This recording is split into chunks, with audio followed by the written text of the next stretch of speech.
All right, let's get into the verse of the day. It's Mark 8:35. Jesus says, "For whoever will save his life will lose it, but whoever loses his life for my sake and the gospel will find it." All right, let's go back to Solomon. Solomon in Ecclesiastes, he's reflecting on his life, and he has, in essence, saved his life. He says, "I'm the smartest guy around. I have all the pleasure I could ever want. Look at my possessions, look at my vineyards, look at my houses."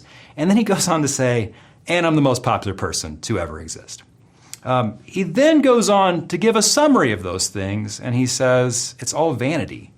And he says it many times, and the word vanity is literally the word vapor.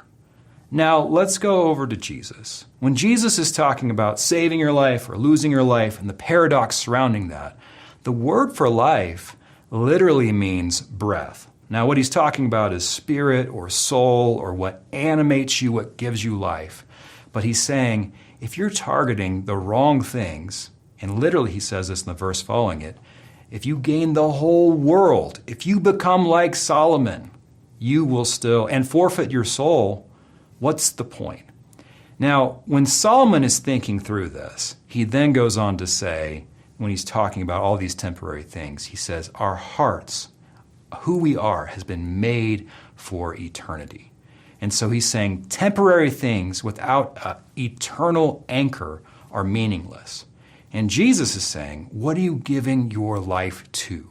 If you give it to me and you give it to the gospel, you are going to find true life.